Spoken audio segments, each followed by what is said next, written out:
Nekudat hamabat shel ha'adam. This is the point from which a person looks out, meaning a person's outlook. All right? Mm-hmm. So the section of Rav Kook's introduction that we are going to be having shirim on for the next several weeks. וכמו שהוא חמור לאהבה, like someone who is a donkey for love, meaning he's stunted in terms of understanding love. Can't do it. לא יחוש מה יחפצו משוררי האהבה בשיריהם הפרטיים.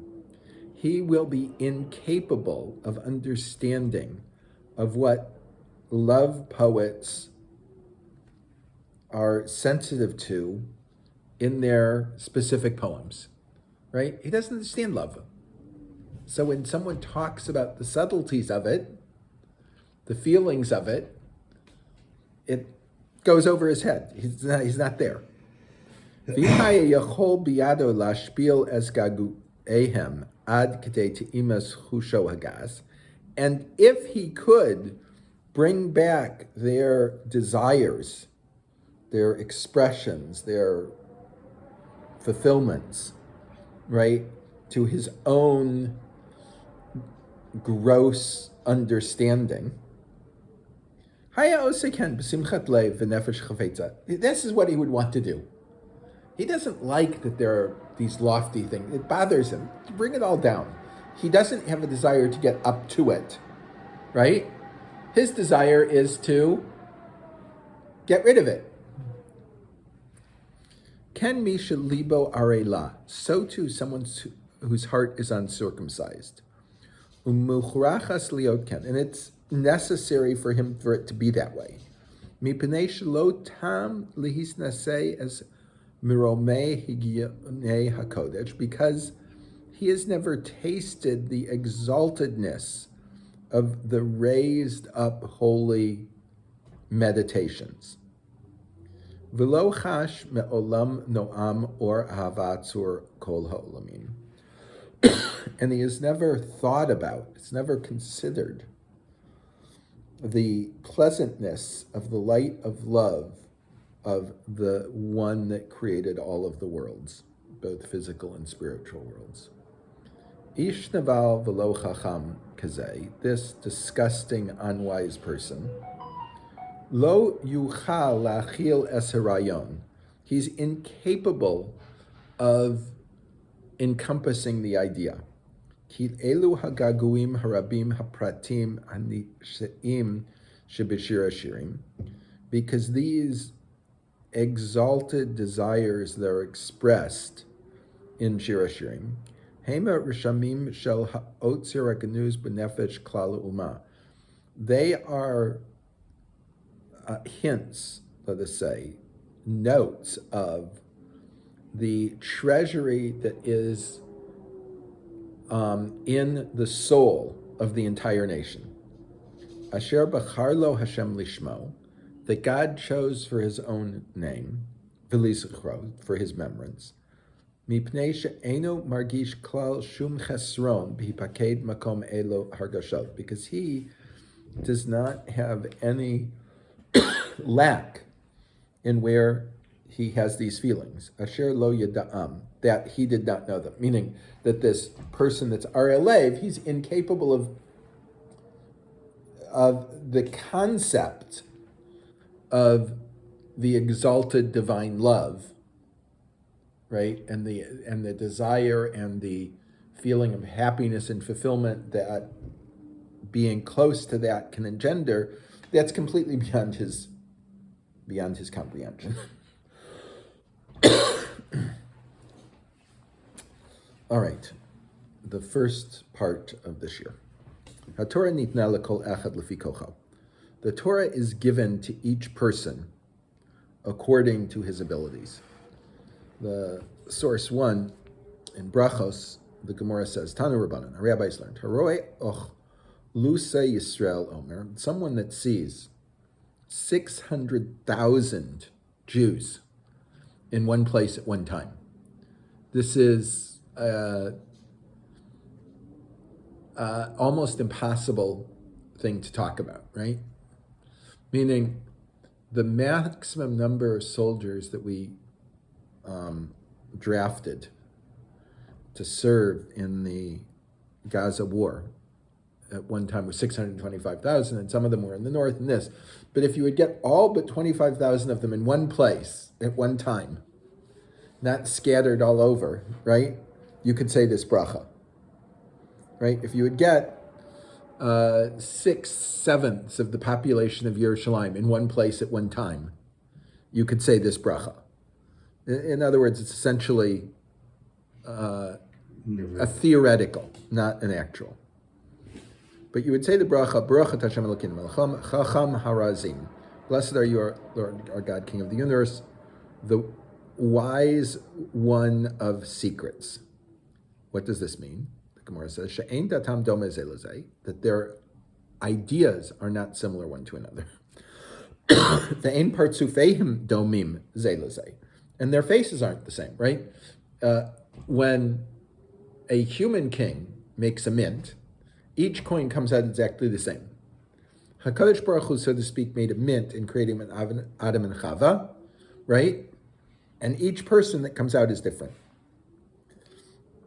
What does it mean that ein partzufeihim domim ze lezeh, that their faces are not similar to each other? She'ein datam domim ze, they're not. Rashi says, Yodea ma shebelev kol elu, that what the bracha of Chacham Arazim is that God knows what is in the hearts of each one of these people.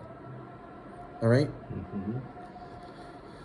So the Gemara has an interesting story. Ben Zomara uchluchsa al gabe malay harabais. At Yom Tov, Ben Zoma saw 600,000 Jews going up to Harabais.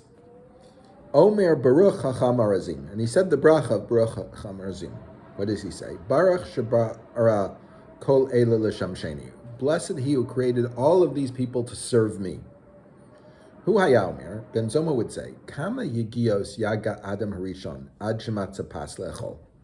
How much did Adam Harishon have to work before he had bread to eat? Charash, he had to sow, he had to plow. Vizara, he had to plant the grain, sow the grain. V'katzar, he had to harvest it. V'amar, he had to gather it into sheaves. V'dash, he had to thresh it. V'zara, he had to winnow it. Ubarar, he had to select out the stones. V'tachan, he had to grind the grain. V'hirkid, he had to sift it. V'lash, he had to knead it. V'afa, and bake it. It's a lot of work, right? Takes 6 months to do it all. 3 months, 4 months at least. V'achar kach achal. Only after that was he able to eat. V'ani maskim motzi kol elu mutakanim lifnai. And I find all of this prepared for me. I get up in the morning and there's bread to eat. I don't have to do all this. V'kama, meaning all of these people do different things. Within all of these people, they do all of this for me. This is wonderful what HaKadosh Baruch Hu created. V'kama yegius yaga the Adam Harishon ad shematza begel l'vosh. How much did Adam Harishon have to work before he had a cloak, something to wear? Gazas, he had to shear the sheep. V'libein, he had to dye the sheep. V'nipates, he had to card it. It's called. It's when you get the fleece. It's all tangled up with each other, and when you card it, you pull it like this, so you get it into straight strands. And then, once you've carded it, v'tave, he had to spin it into thread. V'areg, he had to weave the thread into a garment. V'achar kach matzah beged l'lbosh. After he'd made it, now he has something to wear. I get up in the morning, I have clothes to wear. Right? Someone, Kol umos shoktos ubaos lepetach beisi. All the nations come to my house, the door of my house. And I get up and all of these things are already here for me. Right? What is Ben Zoma saying when he's talking? This is why he's saying the bracha of Chacham Arazim. the right? That there are many, many people in the world. Each one has different things that they like and desire to do. People go into all sorts of different professions, right? Nonetheless, HaKadosh Baruch Hu looks at each one, right? And he knows what is in the heart of each person, what the inclinations of each person are, right? What is special about each person, right? How each person has the potential to enrich the world, right? Each person works as his own area, his own field, right? And the combination of all of them working together, right, means that we have food to eat. We can go to the supermarket and get food easily. We have clothes to wear, right? We have shoes for our feet. We have electronics so we can waste all our time. You know? I will take a short aside. When I was Ben Bais of Drokman, he was meeting one evening with a boy just before his bar mitzvah. And they talked about different things. And the boy asked several questions. One of the questions is what the Rav thought about the internet. And he said, really, I don't really know much about it. I don't know how to get on it. I don't know how to use it, whatever. But it's like many things in the world. There are good parts and there are bad parts. And with all the things in the world that have good parts and bad parts, you have to choose to use only the good part and put aside the bad part. There are many wonderful things the internet can do. There are also things that are very wasteful and destructive in the internet. And so we have to, choose to do the things that are litzarke adam, that are for the needs, what we actually need, and not be wasteful. All of these things didn't exist for Adam Harishon, right? He had to do everything himself. And he was alone in the world, right? And so he had to do so much to get the basic necessities of life. The difference is in creation. It doesn't only come into effect in the physical world, in the things that they like to do, right? In terms of their physical abilities. This person's an artist, and this person's a sculptor, and this person's a businessman. It's not only that, right? It also has to do with each person's spiritual abilities. Chazal teach us that Klal Yisrael was all given the Torah, all received the Torah, right? At least the first two mitzvahs simultaneously, all of Klal Yisrael, right? And each person was given the Torah lefi kocho, according to his strengths, his personal strengths and abilities, his personal neshama, right? We see this in the Medrash in Shmos Rabbah, source 4. Atamotze kashenasan HaKadosh Baruch Hu es HaTorah liYisrael. We find that when HaKadosh Baruch Hu gave the Torah to Yisrael, Elu hayu ba alehem b'chozek kocho, lo haya yocholim lamod. If HaKadosh Baruch Hu had come to mankind, come to Israel, with all of his strength, all of his power, they couldn't have done it. Im yosim anachnu lishmoa es kol Hashem Elokeinu od v'masnu. Says in Devarim, if we'd heard any more of HaKadosh Baruch Hu's voice, we would have died. Right? We only heard the first two, and the Midrash says, the Gemara says, right? We heard the first dibur, the neshamas left. HaKadosh Baruch Hu put the neshamas back in. They heard the second dibur, and the neshamas left. Put the neshamas back in, and we said to make sure, listen, you hear it and tell us, right? We right when we hear it with all of HaKadosh Baruch Hu's strength, we can't survive. Ela lo ba alehem ela lefi kocham. He came according to each one, according to their strengths.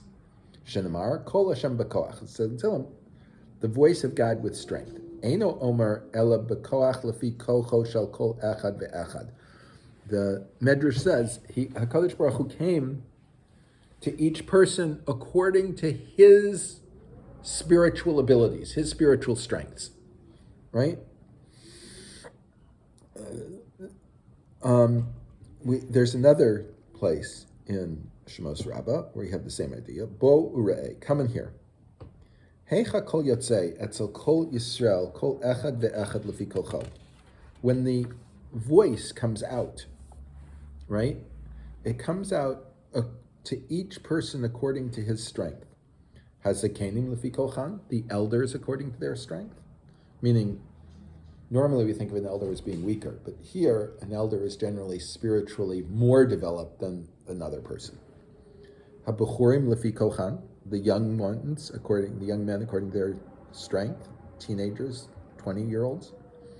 The aktanim lefi kolchan, the children according to their strength. The yonkim lefi kolchan, the nursing babies according to their strength.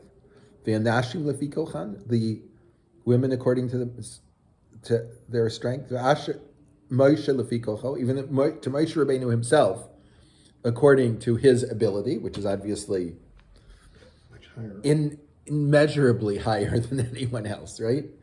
Vaft nashim mubaros lefi kolchan, and even pregnant women, or the fetuses, according to their abilities, right? All of these things are very, very different. And the ability of each person to receive and to do things with them is different. There is a famous story about Reb Zusha of Hanapol on his deathbed. He was one of the famous Hasidim of the Magid of, properly pronounced Mezirich, but everyone says Mezrich. And when he's on his deathbed, he's crying. And the Hasidim say, Rebbe, you're one of the Gedolei Hador. What are you worried about?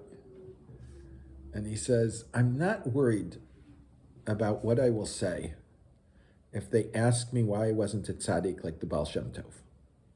I have a very simple answer. I didn't have his neshama. I couldn't be the Baal Shem Tov.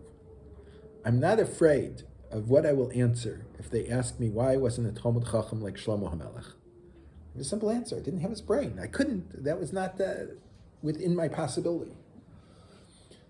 However, when they ask me, Zusha, why didn't you reach the potential of Reb Zusha? For this I'll have no answer, and for this I'll be convicted. Each person has his own measuring stick, right? And we have our own potentials, our own abilities, and it's our job to figure out how we can live as close as possible to those potentials. There are very few people that get very close, but each person has to work as much as he can to get as close as he can. The Torah is given to each person according to his abilities. It's individual. And the demands, of course, on each person are then also individual to that person. We will pick up next week with the Khomor Laahava, the donkey of love, which doesn't really have a good translation into English. Everyone should have a wonderful day.